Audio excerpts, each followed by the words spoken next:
violation, only sentenced to 23 months. But what was he on probation for? It He had to stemmed touch from some a case in kids. which he and a girlfriend allowed minors to be present when they... How the fuck did I know this shit? How the fuck do I be knowing this shit? It had Turned to up in this bitch and start faking in the field, cause we know you ain't slime shit. I'm not trying to cuff you, baby, just want you to shake that ass. Police shutting down the party, so they twerking on the grass. Man, just look at all these hoes, they dropping low and doing split. She won't come and hang around with MDS, cause we the shit. Can't put trust inside nobody, so I'm clutching on the stick. I got a freaky hoe from Euclid, say she gon' show me a trick. What up, MDS gang, man? We back with another motherfucking reaction video, man. We got I think a jail story right here. Let me say inmate beat to death by 11 other inmates. That's fucking crazy. So nigga got fucking jumped and killed. Goddamn, I wonder what the fuck he did. But we gonna see what this story about, man. Y'all know we don't do so much talking in the beginning. Straight to the motherfucking video. Let's go. Welcome everybody to another treacherous episode of Lockdown 23 and 1. 23 and 1. That's right, today we're traveling to a state, if you were to ask I get it. Lockdown 23 and 1, 23 plus 1, 24, lockdown 24 hours.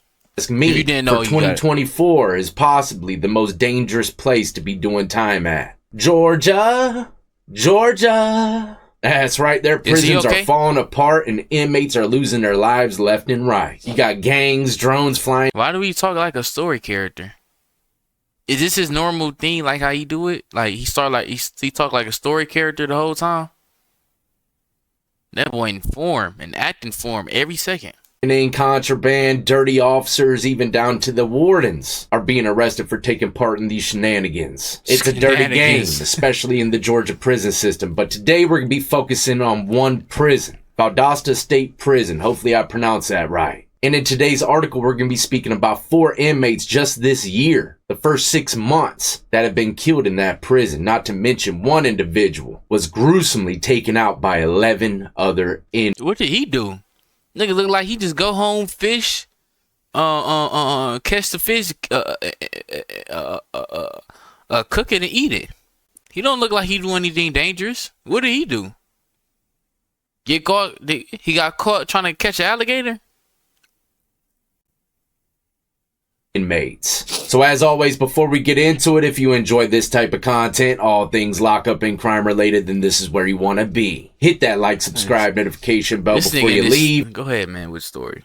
This nigga in this now story. Before we get into the story, let's speak a little bit about the layout of this prison. Valdosta State Prison consists of 10 general population units with 500 beds, 6 mental health units with 264 beds, 25 isolation beds, 12 acute care unit beds, and 4 crisis stabilization units. The annex contains 554 general population beds. Of those beds, 100 are designated to the Residential Substance Abuse Center beds. The facility also houses a special management unit, also known as SMU, and has a tactical squad and canine unit, also a CERT team, with 2 different types of housing units, open dormitory and single cells. Now that we got a better idea of the layout of the prison, let's jump into the article. It says the realities at Valdosta State Prison, including allegations of widespread corruption and a stunning lack of officers, reveal how Georgia's troubled prison system is now spiraling out of control. Since the first of the year at Valdosta, the warden has been fired for misconduct, and other officers have been fired or arrested on charges of corruption on the job. Moreover, as of April, 80% of the correctional officer positions were vacant. At a prison that houses GDC's highest percentage of prisoners who are both gang members and or have mental health issues. While violence and gross understaffing plagued the entire Georgia prison system, the events this year at Valdosta have taken the crisis to a new level. There's been 4 killings so far this year, after the prison experienced just 2 homicides in all of 2023, 2 in 2022, and 0 for 2021. And that's according to death certificate data on GDC records. The 2024 victims are Rufus Lane, strangled to death in January. Ricky Harris, stabbed at least 30 times in the neck. He looked like he did something that he wasn't supposed to be doing. He looked like he did something that he wasn't supposed to be doing. Yeah. Neck and face with ink pens in February. Melvin Towns was stabbed to death with a homemade weapon in April. and Mr. Shane Griffith. We're going to get more into his story here in a second. Why you want to get more in their stories? Why the fuck he gotta have the big spotlight? They died too. Why do you only gotta go to his story and he get the biggest? He get to put at the bottom at the biggest to get the biggest picture, but you don't want to go into their stories. Okay. The way that he went out is absolutely unbelievable. It says only one other Georgia Department of Corrections facility, and we've covered this place a couple times. Macon State Prison appears to have had 4 homicides in the first 6 months of this year as well. Even in the Georgia prison system, where hundreds of correctional officers and other employees have faced criminal charges for contraband and other offenses. At Lemonade, we're changing insurance, starting with clearly explaining how it works. Just the fuck Our up. renters.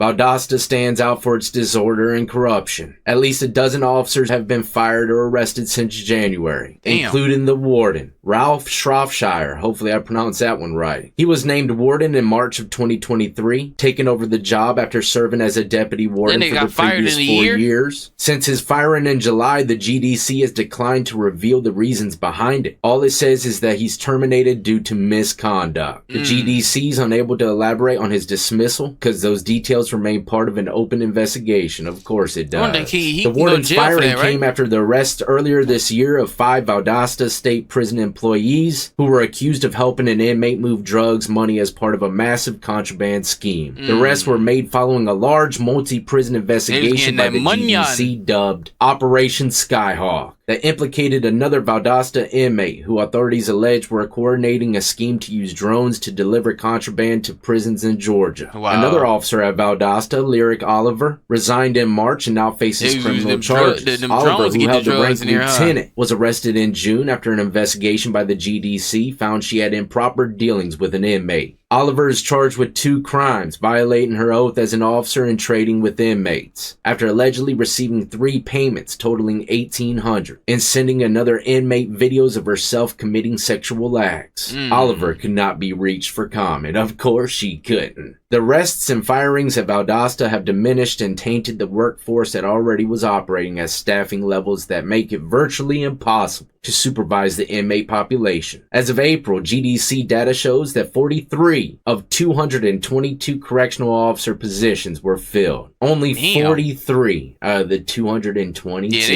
ain't trying to go there. Real. And you know, other prisons, especially in Alabama, it's even less. But now that we got a little bit more detail of these inmates that are losing their life in prison, not to mention all the dirty staff, let's speak about one inmate in particular, Shane Griffith.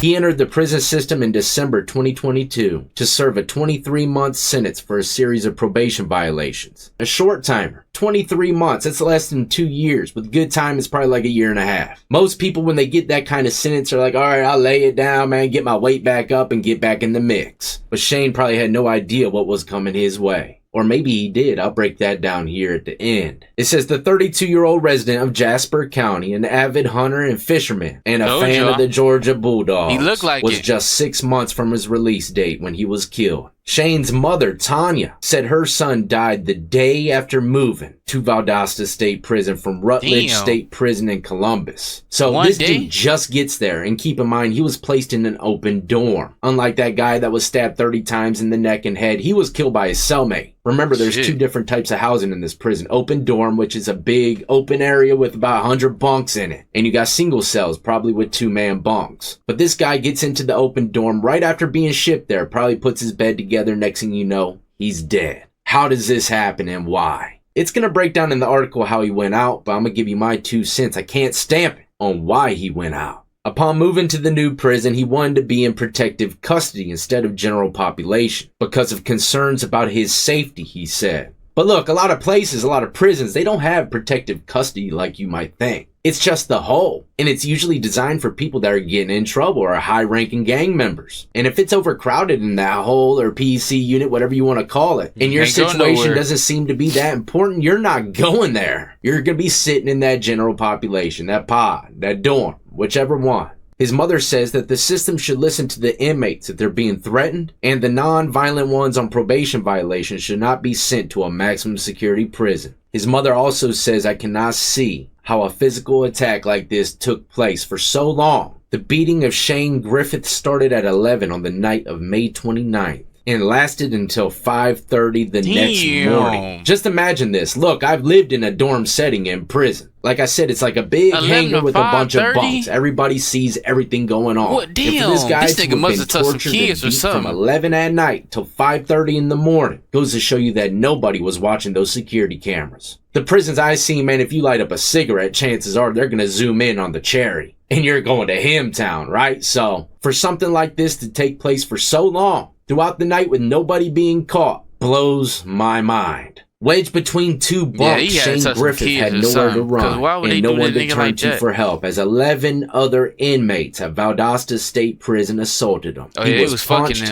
kicked, stomped, beaten with poles and shoes, whipped with a belt, and burned. 11 against 1 for hours in a dorm, with everybody probably listening and watching this man cry out for help. The beating left Griffith with blunt force trauma throughout his whole body and made him at least the 4th prisoner killed this year at Valdosta State Prison, putting it among the state's deadliest in the system. Arrest warrants and other documents describe how Griffith, in prison for probation violation and just months away from being released, was unmercifully attacked in open barrack-style dorm. One of his attackers is alleged to have used a wooden pole and a burning object. Another used a pair of shoes in his fists. At times during the attack, men stood or sat on Griffith's chest as the beating went on, according to the warrants that cite video surveillance. So the cameras are there and they're working. There's just no CO watching.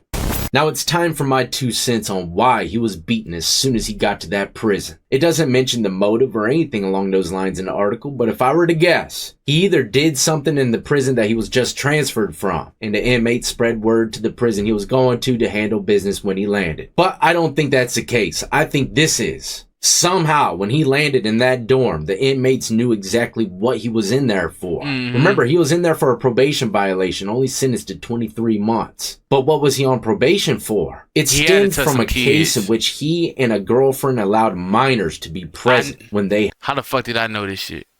How the fuck do I be knowing this shit? It had to be something with some kids. Ain't nobody doing that to you if it's something like nothing crazy. It had to be something to do with some kids. I knew it.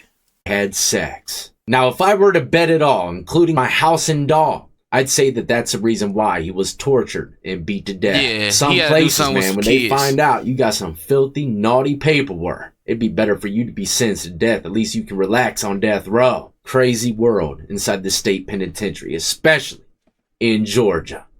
But I could go into... That's crazy. Yeah. Make sure I like, comment, subscribe, man. MDS gang, y'all know the biggest up coming, man. We up.